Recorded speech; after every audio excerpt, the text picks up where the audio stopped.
ang mga kwento ng pag-ibig, kwento ng buhay at kwento ng pag-asa dito sa Barangay Love Stories. Love Stories. Mahirap daw utusan ng puso kapag nagdedesisyon ito.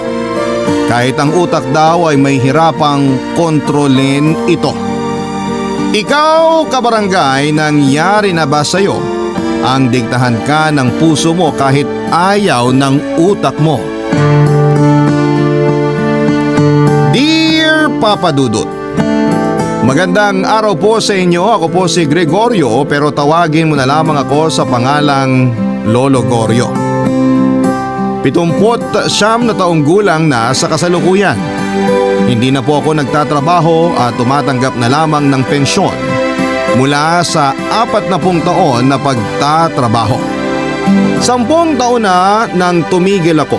Medyo late na para sa retirement age dahil nakiusap ako sa kumpanya na ibigay pa sa akin ng ilang taon bago ako magretiro na ibinigay naman nila. Dahil nga sa tagal ko na nang nagtatrabaho doon at maganda ang record ko mula sa umpisa. Kaya edad na 69 nang magretiro ako, Papa Dudut. Mula noon ay pinagkabalahan ko na ang paghahalaman. Naging libangan at therapy ko na kapag nalulungkot ako. Bukod sa senior citizen na ay senior din ako dahil ang anak ko ay isinunod namin ng nasira kong asawa sa akin. Kaya siya si Gregorio Jr. na tinawag naming Greg. Wala na po ang anak ko at ang asawa niya pero naiwan nila sa akin ang nag-iisang anak nila na isinunod din sa pangalan ko. At siya nga po si Gregorio III. Noong bata pa siya ay tinatawag namin siyang Greggy. Pero nang nagbinata na siya ay mas gusto niyang tawagin na Third. Mabait ang apo ko at hindi na siya umasa sa sweldo at sa pensyon ko mula nang natuto siyang magnegosyo. Nagtayo siya dati ng isang sari-sari store at dahil sa pagsusumikap ay napalaki niya ito at naging isang mini grocery o parang convenience store ba. Pero hindi 24 oras bukas. Sa ngayon po ay 40 taong gulang na siya at hanggang ngayon ay wala pa po siyang asawa. Nagtataka po ako pero hindi ako nagtatanong. Hindi naman po bakla ang apo ko. Hindi din siya pihikan pero siya po ay isang torpe. Hindi marunong humarap sa babae kapag manliligaw na. Kaya umabot siya sa edad na 40 nang hindi nagkakaroon ng karelasyon. Kaya madalas ko siyang kinakausap para naman magkaroon siya ng lakas ng loob, Papa Dudut.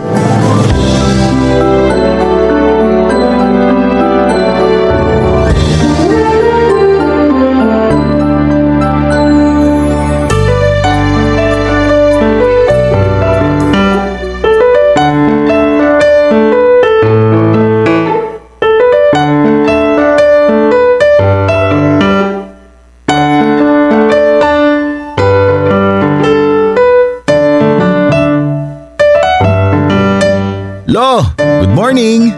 Good morning din, apo ko. Tulungan kita. Aba, bakit? Ano pong bakit? Bakit naman po hindi? Ibig kong sabihin, bakit ka tutulong? Hindi ka ba pupunta sa tindahan? Lo, hindi ba marunong si Cairo mag-asikaso doon? Kaya mamaya na akong hapon pupunta para i-check kung okay ang lahat. Masipag din ang anak-anakan mong yun ah. Mabilis pa matuto. Bakit ba hindi ka pa kasi mag-asawa? Para may totoo ka ng anak. Na naman tayo, Lo eh. Oh, bakit? Mabuti yung napag-uusapan natin ang bagay na yun. Lo, hindi pa ako handa. Hoy, 40 anyos ka na. Kailan ka pa magiging handa? Pagkaedad mo na ako. Paano ka magkakaroon ng Gregorio IV niyan? Darating tayo doon. Hayaan mo na ako makakuha ng lakas ng loob. Third, saan ka ba kukuha ng lakas ng loob? Sa pagputi ng buhok mo at sa pagkulubot ng balat mo. Aba, sayang naman yung kagandahang lalaki mo na namana mo sa akin kung hihintayin mong malukot. Lahat naman tayo darating doon. Lahat tayo tatanda. At matanda ka na, kaya dapat mag-asawa ka na. Basta Lo, isang araw magugulat ka na lang. Nako, gugulatin mo pa ako. Baka atakiin naman ako sa gulat. Lolo naman eh. Oh, totoo lang ang sinasabi ko. Third, matanda na ako. At eto ako ngayon, malakas pa dahil nandyan ka. Kaya gusto ko, tumanda ka rin na may nagtitingin sa'yo. Basta darating din po yun. Sana maabutan ko pa ang apo ko sa tuhod. Huwag nga kayo magsalita ng ganyan. Aba, gaya ng sinasabi mong lahat tayo tatanda. Alam mo na ang kasunod ng pagtanda. Lo, ano ba? Ayoko na ganyang usapan. Sige, wag na nating pag-usapan yon. Ang pag-usapan natin, yung pag-aasawa mo. Balik na naman dyan. Eh anong gusto mong pag-usapan natin? Yung mga halaman nyo. Ang dami na. Baka gusto nyo ibenta ang iba. Iniisip ko nga yan eh. Ayusin natin yan. Maghanap tayo ng mga buyer. Mabuti pa ang halaman, dumadami, lumalago. Ikaw hanggang ngayon single pa rin. Sige po, Lo. Kung naiinip na kayo, diligan nyo ako araw-araw para dumami din ako. Damuho ka, napaka-pilosopo mo. Kasi naman kinukumpara nyo ako sa halaman. Mag-asawa ka na kasi. Wala pa nga po akong girlfriend. Yun na nga, ang dami naman dyan, bakit hindi ka manligaw? Mas mabuti yung kinikilala ko muna bago ko ligawan para hindi ako magsisi. Sa dami ng babaeng nakita mo na kinilala mo, dapat sa census ka na magtrabaho. Ay, nako apo ko, ang sabihin mo, sa tuwing haharap ka sa babae, natotorpe ka, umuurong ang dila mo at tinatabunan ka ng hiya. Lo, ang lakas ng boses nyo. Nadidinig kayo ng mga kapitbahay, nakakahiya. Nakita mo, nahihiya ka na naman. Sigurado naman na pinag-uusapan ka na ng mga marites dito. Iniisip nila, binabae ka. Hayaan nyo sila. Mapapagod lang sila kakamarites. Nako, kung hindi lang ako abala sa pag-aalaman, baka naunahan na naman kita. Anong ibig nyo sabihin? Manliligaw din ako. Lo naman, sa edad nyo yan? Hoy, walang edad ang pag-ibig. Bakit Lo? Balak nyo pa ba ulit mag-asawa? Bakit hindi? Sigurado naman na hindi na magmumulto para kumontra ang lola mo't ilang taon na din naman siyang namamayapa. Huwag nga kayo magbiro ng ganyan. Nako, third, kapag sa susunod na buwan at wala ka pang nililigawan, ako ang manliligaw. Ay Lo, bahala nga kayo. Mabuti pa magpustahan tayo. Ayoko nga po. Saka kayo nagsabi na masamang magsugal. Wala namang perang kaakibat. Pustahang walang pera? Pag ako nagkaroon ng girlfriend, pupunta tayo sa plaza at dadapa ka uli at papaluin kita sa puwet gaya nung bata ka pa. Patawa ka naman Lo eh. Ano, sasangayin ka ba sa hamon ko? Bahala nga kayo. Oo at hindi ang gusto kong marinig. Opo, sige na po kung yan ang gusto nyo. Mabuti, may isang buwan ka bago ako mag-umpisang manligaw.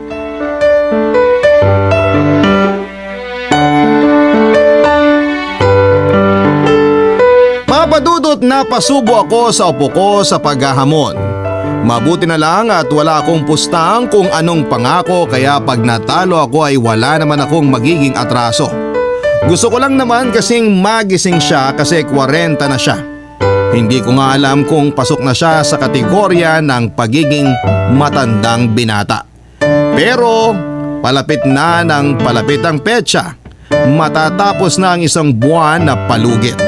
Kaya kailangan kong maghanda. Kapag naiisip ko ang pustahan ay ginagawa kong abala ang sarili ko sa paghahalaman. Kaya isang beses ay nagpunta ako sa lugar na tindahan ng mga halaman. Gusto kong bumili pa ng mga buto na itatanim at makahanap ng pwedeng pagbentahan ng mga halaman ko o kaya ay pwedeng makausap na ipabenta ang halaman ko at may porsyento na lamang sila sa mabibenta. Hanggang sa nakilala ko si Christine. Tawagin na lang natin siyang Tintin kasi yon ang gusto niyang itawag sa kanya. 28 anyos lang si Tintin pero may-ari na ng isang malaking tindahan ng halaman. Minana niya daw sa mga magulang niya ang negosyong ito at nagsimula ng negosyong pagbebenta ng halaman. Papadudot, napakagandang babae ni Tintin at bukod doon ay napakabait at napakapalabiro pa.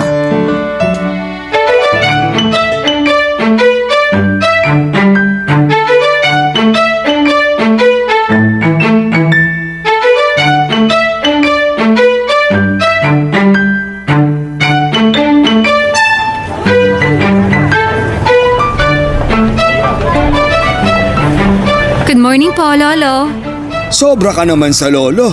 Ganun na ba ako katanda tingnan? Ay, sorry sir. Wag naman, sir. Tawagin mo na lang akong Greggy. Greggy po talaga?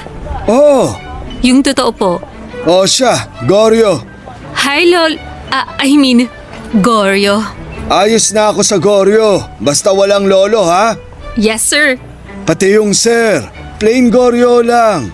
No problem po. Saka tanggalin mo na yung po. Naku, baka marinig naman ako ng ibang tao. Sabihin hindi ako marunong gumamit ng po at opo. Ako naman ang may gusto. Kaya wala na silang pakialam doon. Sige na nga po. Parang na-high blood kayo eh. Abay, hindi naman patas na pangalan ko lamang ang alam mo. Ay, oo nga pala. Ako si Christine. Pero kung usapang nickname din naman, tawagin niyo na lang akong Tintin. Bagay sa'yo ang Tintin. Bakit? Wala, may masabi lang. Nakakatawa pala kayo? Ay, hindi lang ako nakakatawa. Marami pa akong kayang gawin. At mabalik tayo. Wala akong high blood. Yan ang may pagmamalaki ko sa edad kong ito. Wow! Healthy pala kayo? Oo, wala akong naging sakit. Kahit pananakit ang kasukasuan, wala kayo? Yun lang. Sige na nga. Kasi kwela kayo, kaya Greggy na lang ang itatawag ko sa inyo. Ay, sa'yo pala. Ano bang maipaglilingkod ko sa'yo, Greggy? Una, gusto kong bumili ng mga buto ng mga bulaklak. Madami kaming klase ng buto dito. May rosas, gumamela, may dama de noche kami. Sampagita meron din. Madami, nandyan ang listahan, mamili ka na lang. Sige, mamaya ako pipili. Tungkol sa ikalawang pakay ko, gusto ko sanang magbenta ng mga halaman ko. Maaari kaya yon? May kinukunan kami ng halaman eh, pero pwede naman din kaming kumuha sa inyo. Depende sa mapag-uusapan. Ayan, gusto ko yan. Sige, paano ko ba ipepresenta ang mga halaman ko? Kahit kunan nyo na lang ng picture. Tapos sasabihin ko kung anong mga kukunin namin at kung ilan. Napakainam niyan. Bakit kayo nagbebenta? Masyado ng marami. Puputok na ang bakuran ko. May green thumb siguro kayo. Hindi lang ako may green thumb. Meron din akong red lips. Anong kinalaman nun? Wala, may masabi lang. O sige, pag-usapan natin yan. At yung mga bibilin ko na buto kapag napatubo ko na, pwede ko din bang ibenta pag namulaklak na? Walang problema. Lahat naman mapag-uusapan. Napakabait mo naman. Maswerte ang kasintahan mo. Kasintahan? Bakit ka natawa? Ang tagal ko na kasing hindi naririnig yung salitang kasintahan. Ah, ganun ba? At wala pa akong kasintahan. Mabuti. Ha? Bakit? Wala. Nabigla lang ako. Bakit mabuting wala akong kasintahan? Yun ba ang pagkakaintindi mo? Ibig kong sabihin sa mabuti ay mabuting may bibili na ng mga tanim ko. Ah, okay. Mapapadalas ako ng punta dito. Sa palagay ko nga, lalo na kapag nagkaayos tayo. Magkakaayos tayo. Sana nga. Makakaasa ka. Sandali. Halaman pa rin ba ang pinag-uusapan natin? Ha? Oo naman. Ang pagsibol ng bagong halaman. Bagong halaman? Ibig kong sabihin ay patingin na nga ng mga buto. Ah, eto. Mamili ka na lang. May napili na ako. Papadudot masaya ang unang pagkikita namin ni Tintin at tuwang-tuwa siya sa akin at para daw akong teenager kung humirit. Siyempre nagpasikat naman ako at lalong nagastang teenager. Kaya pag uwi ko sa bahay ay hapong-hapo ako. Mahirap palang umastang bata ng pangmatagalan pag nasa edad na ganito na. Pero kahit na hapo ako ay sulit naman ang pagod ko. Dahil nakilala ko si Tintin at nakilala ko siya ng mas malalim pa. Si Tintin ay masasabi kong pwedeng maging perpektong kasintahan at alam ko na magiging perpektong may bahay din siya. Papadudot, masasabi kong natagpuan ko na ang hinahanap-hanap ko. At gagawin ko ang lahat ng paraan kahit mapagod pa ako. Basta makuha ko lamang ang loob niya ng babaeng si Tintin. Barangay Love Stories. Barangay Love Stories. Papadudo, tuloy-tuloy ang ligaya ko na agad namang napansin ng aking apo. Tanong siya ng tanong kung bakit parang hindi daw maalis ang ngiti sa labi ko. Nung una ay binitin-bitin ko muna siya para mainis. At noong nainis na siya ay saka ko sinabi ang kadahilanan. Nagulat siya sa kwento ko tungkol sa isang babaeng perpektong maging kasintahan at may bahay. Maganda, masipag, masayahin, maalalahanin at higit sa lahat ay ubod ng bait. Hindi ba itatago kung ang ugali ng tao ay likas kaya alam kong si Tintin na ang hinahanap ko. Sinabi ko kay Third na bala ko nang ligawan si Tintin. Unay akala niya ay nagbibiro ako. Pero nung hindi ako tumitinag sa sinasabi ko ay sa kanya napagtanto na seryoso ako. Hindi ko alam kung natatawa ba o nagtataka si Third sa reaksyon niya. Pero kalaunan ay sinabi niya na bahala daw ako. Tinanong pa niya kung handa daw ba akong mabasted. Ang sabi ko sa edad kong yon ay wala ng bagay na hindi ako handa. Nakita kong kinabahan si Third, Papa Dudut. Kaya sinabi ko sa kanya na huwag siyang mag-alala dahil hindi ko naman itutuloy yung sinabi kong papaluin ko siya sa puwet sa gitna ng plaza. Pero kita ko pa din sa mukha niya ang halo-halong reaksyon at gulong-gulo siya, Papa Dudut.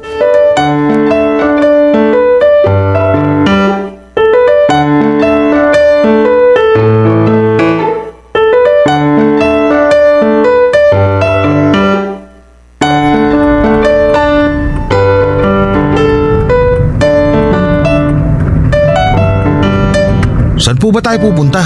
Basta sundin mo lang ang dikta ko. Ikanan mo dyan. Lolo naman, may pasuspense pa.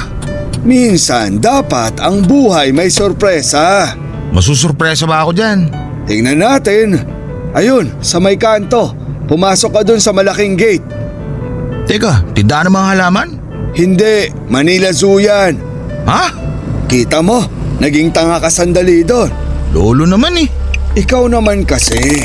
Nakikita mo na, sasabihin mo pa. Oo nga, tindahan ng halaman yan. Bibili na naman kayo ng buto. Ang dami niyo pang hindi na itatanim sa bahay ah. Titingin lang kung may bago mga buto at yung sorpresa ko sa'yo. Po? Hindi pa ba itong sorpresa nyo? Ang alin? Itong tindahan ng halaman.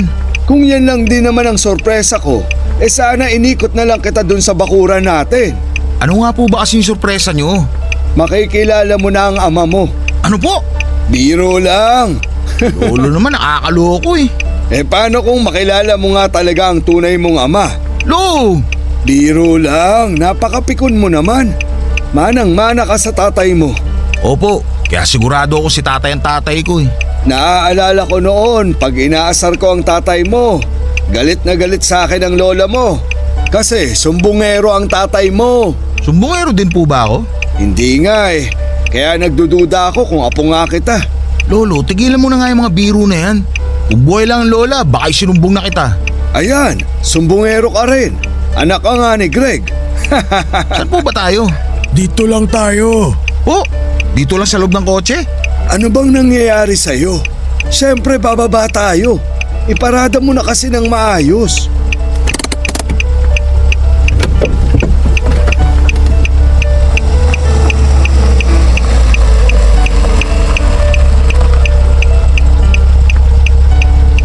O yan po.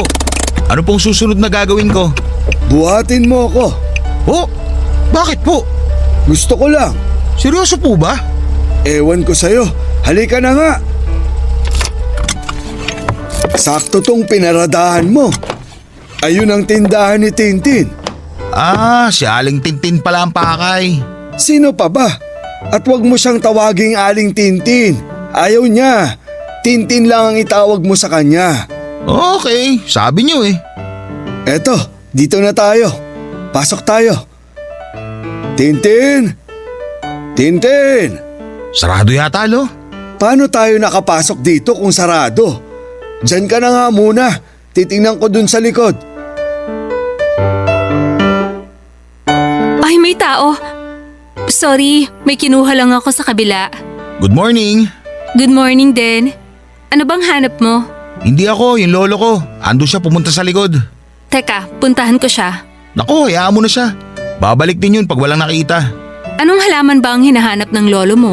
Hindi halaman, tao. Sino? Si Aling, ibig ko sabihin si Tintin. Tintin? Oo, Ako si Tintin. so Tintin din ang pangalan ng lola mo? Hindi. Caridad ang pangalan ng lola ko. Teka, naguguluhan ako ah. Tintin! Ikaw si Tintin? Greggy! Greggy? Papadudot, kitang-kita ko sa mukha ni Third ang pagkagulat nang makilala niya si Tintin. Mahilig kasing mag-assume ang apo ko at akala niya ay kaedad ko si Tintin. Hindi niya alam na matanda lang ako ng konti. Biro lang po. Hanggang ngayon kasi natatawa pa din ako sa reaksyon niya. Sayang at hindi ko na-i-video. Inilibot kami ni Tintin sa buong garden at ako naman ay panayang pakilala sa apo ko at sinasabi kong ganun din ang itsura ko nung kabataan ko. Naniwala naman si Tintin dahil sabi niya na magkahawig nga daw kami ni Third. Tuwang-tuwa ako pero tahimik pa din si Third, Papa Dudut. Kaya hinayaan ko na lamang muna ang apo ko. Hindi pa siguro siya natutunawan sa mga nalaman. Ayokong magpapekto sa reaksyon ni Third kaya nagkwento ako ng nagkwento kay Tintin. Sobrang saya ng usapan namin ni Tintin pero si Third ay tahimik lang. Siyempre, bumili pa din ako ng mga buto ng halaman at nakakahiya naman na nakipagkwentuhan lamang ako. Nang pauwi na kami sa loob ng kotse ay tahimik pa din si Third. Kahit daldal ako ng daldal ay tahimik lamang siya.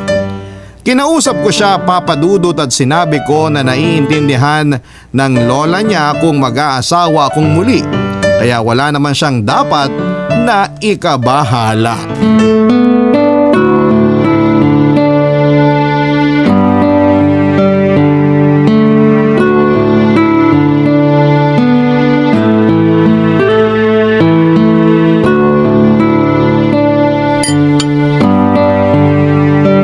Parang maalat tong niluto mo.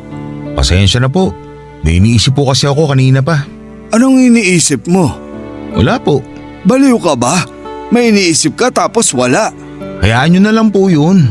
Ano ngang iniisip mo kanina? Sabihin mo sa akin. Wag na po.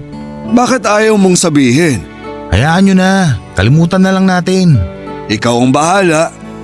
Sige, may tatanong na lang ako. Hoy, nakikinig ka ba? Opo. Ano po ba yung tatanong nyo? Anong masasabi mo kay Tintin? Yan nga po ang kanina ko pa iniisip.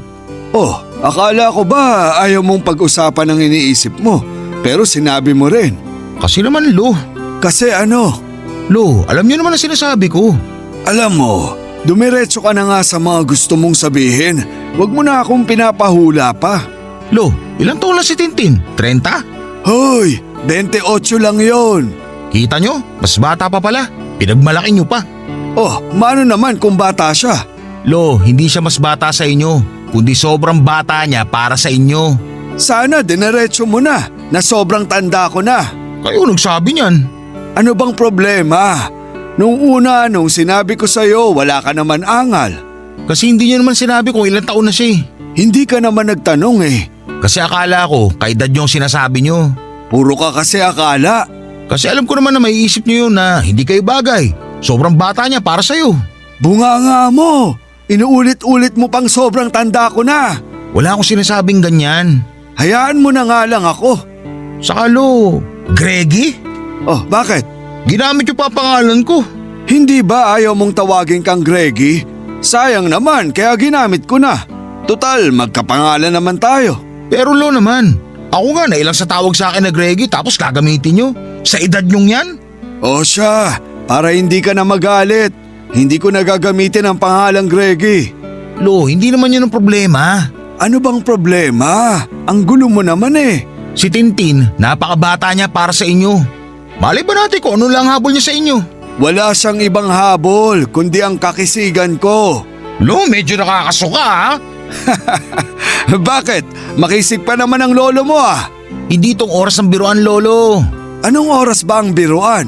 Nakakainis naman kayo eh. Oh, napipikon ka na naman. Umayos nga kayo. Umasta kayo ayon sa edad nyo. Masakit na yung sinasabi mo ha. Sorry po. Gusto ko lang matauhan kayo. Alam mo, bakit hindi mo na lang ako hayaan? Kung hindi uukol, hindi bubukol. Bahala na kayo. Nasabi ko na ang gusto kong sabihin. Wala ka nang ibang sasabihin? Wala na po. Talaga? Opo. Weh, Long, kulit mo naman eh. ay sorry. Biro lang. O sige, tapusin na natin ang usapan. Third, Po, paano ba manligaw sa panahong ito? Parang natutorpe ako eh. hindi ko po alam. Mag-research na lang kayo. Sige. Papa Dudut, hindi talaga matanggap ni Third ang tungkol kay Tintin. Sa totoo lang, maski si Tintin ay hindi pa din naman alam kung ano ang pakay ko. Pakiramdam ko ay tinitingnan niya lamang ako bilang isang lolo na palabiro. Pero maaga pa. Mababago pa ang lahat at sa palagay ko, ang lahat ay aayon sa iniisip ko. Kaya bagamat hindi ako nagpaparamdam o hindi nagsisimulang manligaw kay Tintin ay itutuloy ko lang ang panunuyo ko para mas lalo ko pa siyang makilala. Para sa pagdating ng araw ay masabi ko ang pakay ko sa kanya. Kaya isang araw ay inaya kong muli si Third para samahan ako papunta kay Tintin. Pero ang dami niyang dahilan kaya hindi daw niya ako masasamahan. Papa Dudut, kabisado ko na ang kilos ng apo ko at alam kong hindi siya busy. Unang-una ay nandun naman sa tindahan si Cairo para magbantay. Palagi niya namang ginagawa na ipagkatiwala sa anak-anakan niya ang tindahan. Kaya pinilit ko siya pero matigas ang apo ko. Ayaw niya talaga akong samahan kahit sinabi ko na sandali lamang kami. Ayaw niya talaga. Nakulitan ata sa akin at napataas ang boses niya.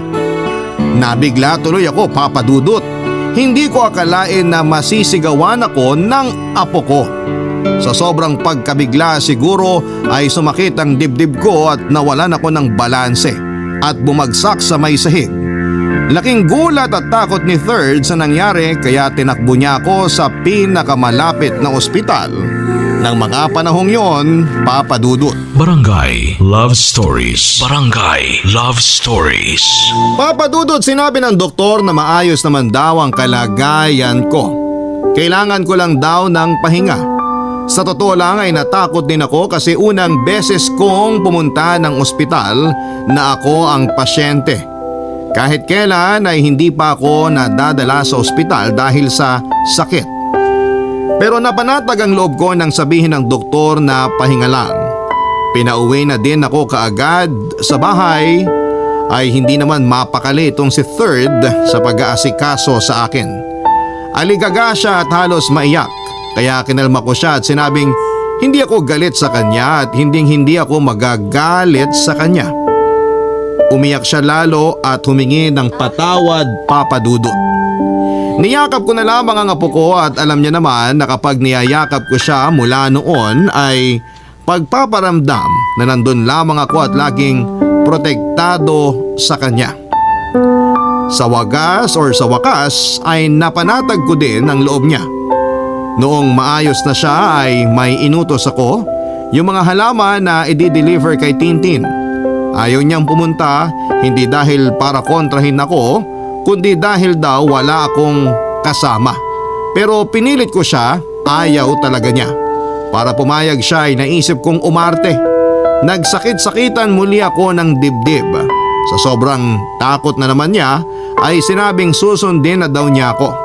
Pero tatawagan niya daw si Cairo para isara ang tindahan at pumunta ito sa bahay para may makasama ako na siya niyang ginawa, Papa Dudut. Pagdating ni Cairo ay agad siyang umalis at tumungo sa tindahan ni Tintin. Nakabalik ng bahay si Third at alalang-alala pa din kaya nang makita niya kami ni Cairo na nagtatanim ay naggalit pa ito. Sinabihan ko siya na huwag pagalitan si Cairo at ako ang mapilit. Kailangan ko kasing kumilos dahil mas lalo akong nangihina kung nakahiga lamang ako. Pero ipinakita ko naman sa kanya na maayos na ako. Yun nga lang ay hindi pa ako pwedeng bumiyahe-biyahe. Kaya inutusan ko uli siya kinabukasan. Pinapunta ko siya kay Tintin para maisagawa ang aking balak, Papa Dudut.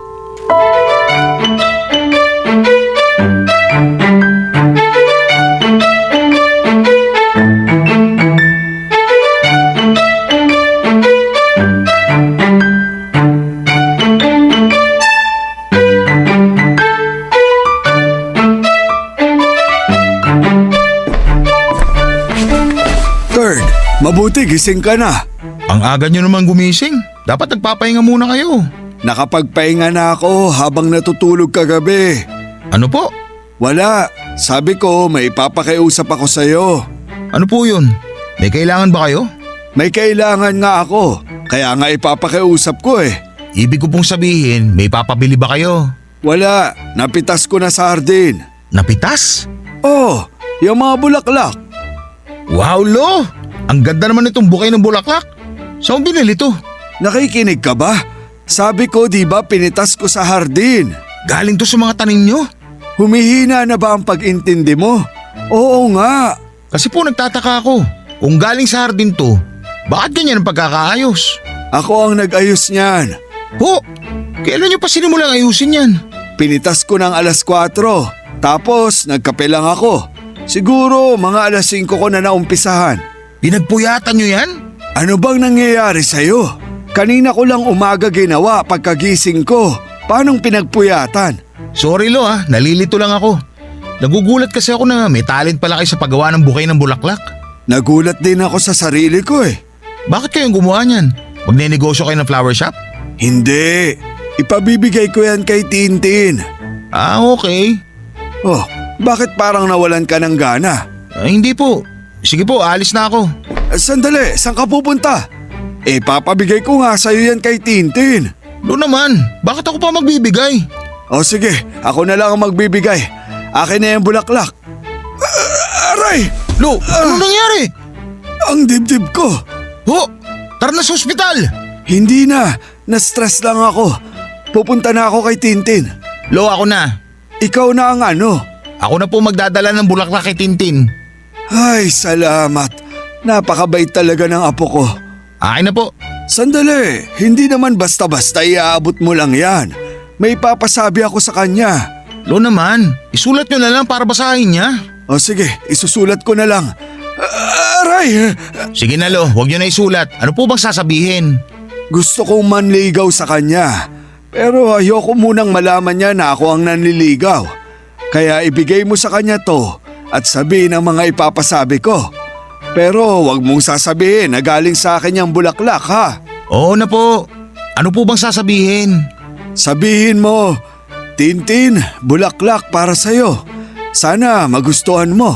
Paano kung tanungin kung sino nagbigay? Ayan ka na naman eh. Wag mo ngang sabihin. Sabihin mo secret agent. Admirer? Ay, admirer nga. Bakit ko ba nasabing agent? O siya, tapos sabihin mo na napakaganda niya, ng labi niya, ng mata niya, ng lahat-lahat sa kanya. Bahala ka na, dagdagan mo na lang yung papuri. Ang haba naman Lo. Ganun ba? O sige, ako na lang ang magsasabi. Okay na Lo, ako na magsasabi. Ano pa po ba? Sabihin mo na kung maaari ba siyang ligawan. Sa dinami ng pinapasabi nyo kanina, saka palang itatanong kung pwede siyang ligawan? Diskarte yun, para hindi na siya makatanggi. Sigurado kayo? Oo, eksperto ako sa panliligaw. Kaya nga napasagot ko ang lola mo eh. Si Lola lang ba niligawan nyo? Wag mo na nga akong gawan ng issue. Nananahimik na ang lola mo pag seselosin mo pa. Nagtatanong lang naman po, guilty ka agad? Okay na, sige na, hindi ka na guilty. Huwag na nga kayo umarting masakit ang dibdib. Umaarte? Ako? O sige, kung ayaw mong maniwala, hayaan mo na lang ako pag dumadaing. Lolo naman parang bata. Alis na nga po ako. Sandali, hindi pa tapos ang panliligaw. O ano pa po? Sabihin mo na handa akong maghintay kung kailan niya ako sasagutin. Pero wag mong sabihin ako ha. Sabihin mo unanimous. Anonymous? Alam ko, tinitingnan ko lang kung alam mo. O sige na, umalis ka na. At baka malanta na yung mga bulaklak. Alis na po ako. Ang dami ko pang bilin kay Third tungkol sa mga sasabihin niya. Paalis na siya nang may maalala ko. Sana lang ay matandaan niya lahat para masabi niya kay Tintin. Puro diretsuhan ang ipinapatanong ko at gusto ko kasing makasigurado na okay lang sa kanya ang magpaligaw at kung handa na ba siya na may umakyat ng ligaw sa kanya. Pero para mas makasigurado akong sasabihin lahat ni Third ang mga sinabi ko ay sinabihan ko siya na sana ay magawa niya ang utos ko bago man lang ako mawala sa mundo.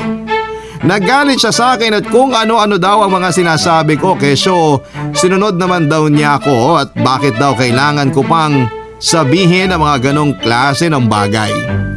Papadudot kitang-kita ko sa mata ni Third na apektado talaga siya. Ayaw niya talagang mawala ako.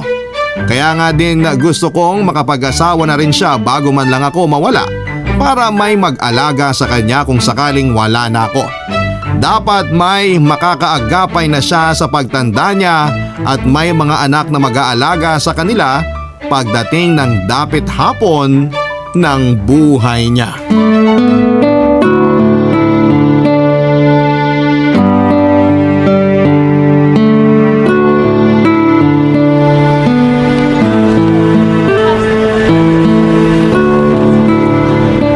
Good morning, Tintin. Oh, Third! Teka, nasan si Greggy? Si Lolo Goryo? Si Greggy nga. Ako kasi si Greggy talaga.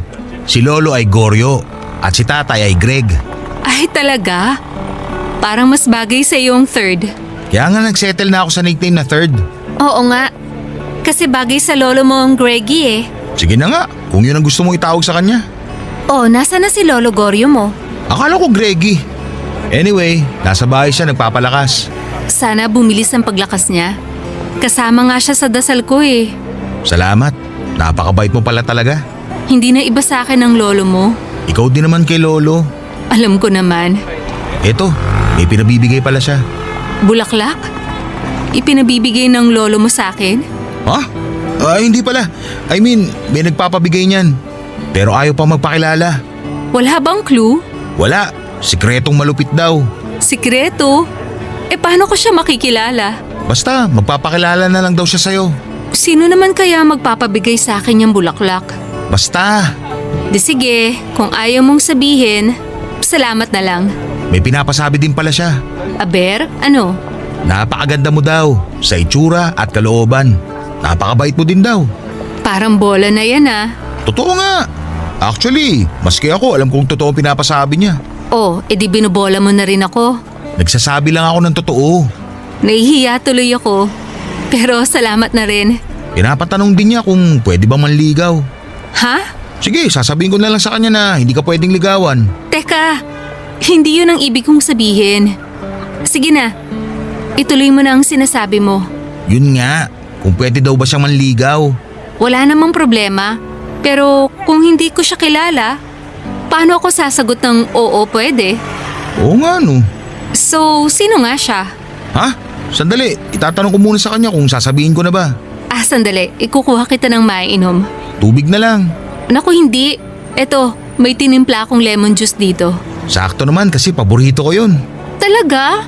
Pareho pala kayo ng lolo mo. Paborito niya rin yan, kaya nga yan ang tinitimpla ko eh. Ha? Orange juice ang paborito ni Lolo ah. May sinasabi ka? Wala, sabi ko mukhang masarap yung lemon juice. Oo naman. Eto, tikman mo para mas mapatunayan ko. Masarap nga talaga. Parehong-pareho kayo ng reaksyon ng lolo mo nung una niyang matikman ng lemon juice na ginawa ko. Masarap. Anong hinalo mo dito? Lemon? Lemon? Joke ng lolo mo yan. Tawang-tawa din ako nung sinabi niya na ang gusto niya sa lemon juice ay yung lasang lemon. Si Lolo talaga pumipick up line pa.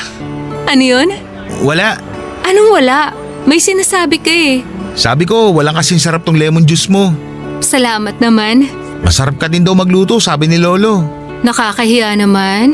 Masyado naman yata ang promotion ng lolo mo sa akin. Naniniwala ako kay Lolo. Pwede mo nga siya gawing endorser mo pag nagtayo ka ng karinderya. Teka, parang nagpaparinig ka ah. Dito ka naman ng halian. Magluluto ako ng kaldereta. Paborito ng lolo mo. Kaldereta? Ako may paborito nun ah. Nilagang baka ang paborito ni Lolo. Narinig ko yan ah. Ha? O sige na, magluluto din ako ng nilagang baka kung yun ang paborito mo. Naku hindi. Nasabi ko lang naman. Ngayon ka pa ba mahihiya sa akin? Sandali, maghihiwa na ako ng mga kailangan. Nakakahiya naman. Ano bang nakakahiya? Imbitasyon to. Sige, para makabawi. Tutulong na lang ako sa mga kailangang hiwain. Ay, maganda yan. Tara, Teka, walang magbabantay dito sa mga tinda mo. tatawag naman sila. Tsaka kita ko naman dito mula sa kusina. Tara na. Papa Dudut, tatalo na ako sa kwento ko. Palagi kong pinapupunta si Third kay Tintin para magdala ng bulaklak hanggang sa nakasanayan na niyang dumalaw kay Tintin. Papa Dudut, ang katotohanan ay wala naman akong gusto kay Tintin. Para ko na din siyang apo.